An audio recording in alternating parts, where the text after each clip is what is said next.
On est en train de vivre le livre de l'Apocalypse. Des guerres dans la plupart des pays dans le monde, des famines qui sont là depuis longtemps, des injustices, le péché sexuel qui règne partout et qui a été normalisé. Mais une chose qui règne le plus, c'est la tiédeur. Et beaucoup de chrétiens font partie de cela. Mon frère, ma soeur, je ressens cette tristesse que tu as, le fait que tu te sens loin de Dieu, que tu as du mal à revenir vers lui parce que tu te sens sale, tu te sens mal, tu as de la peine, tu te condamnes.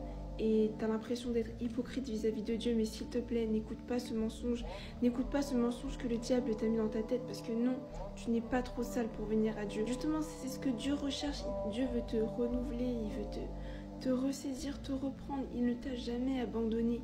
Et je sais que c'est dur, je ressens ta douleur. Et tu te dis, mais j'ai déçu le Seigneur, mais tu peux quand même revenir à lui, parce que fais très attention, c'est très très dangereux d'être tiède. Parce que Dieu, il préfère que tu sois soit bouillant ou soit tiède. Carrément, il dit qu'il vomit la tiédeur. Et dans Apocalypse 3 au verset 15, le Seigneur, il dit « Je connais tes œuvres, je sais que tu es ni froid ni bouillant. Si seulement tu étais froid ou bouillant, ainsi parce que tu es tiède, que tu n'es ni froid ni bouillant, je vais te vomir de ma bouche. » Dieu, il le dit clairement qu'il préfère que tu sois pas du tout croyant, tu sois à fond en feu pour le Seigneur. Et tu te demandes sûrement pourquoi Dieu il préfère soit être bouillant ou soit être froid.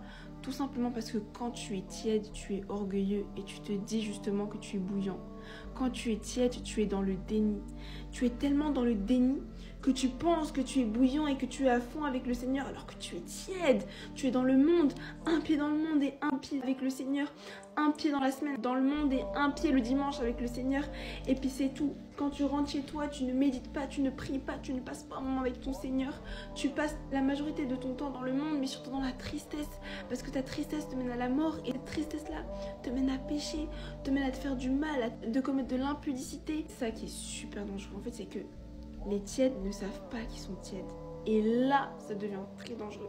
Et je suis passée par là et je sais que c'est compliqué. S'il te plaît, mon frère, ma soeur, ne prends pas mon message comme une condamnation. Même au verset 19, il dit « Moi, je reprends et je corrige tous ceux que j'aime. Et donc du zèle et repens-toi. Si je le fais, c'est parce que je t'aime.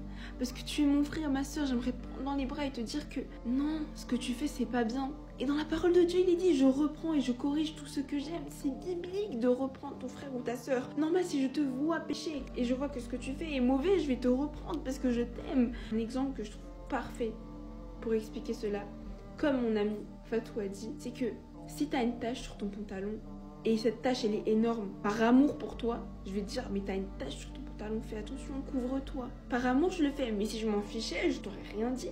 Je te laisserai passer toute la journée avec cette tache, cette grosse tache sur ton pantalon. Enlève cette tache de ta vie et accepte. Accepte le fait que tu aies une tache, accepte le fait que ta tache, elle pourrit ta vie, elle te bousille la vie et ça écœure le Seigneur. Imagine que Dieu te vomit tellement, Dieu il peut pas digérer ça, il peut pas, il te vomit, il te sort de son corps. C'est très très dangereux. Alors mon frère, ma soeur, par amour, je ne te condamne pas, par amour je te reprends et je te dis de revenir à Dieu et d'accepter que tu es tiède. Sortir et aller vers le feu, être bouillant, être à fond avec Dieu, dans un zèle, un bon zèle. Fais-le. Bisous. Sois béni. Bye bye.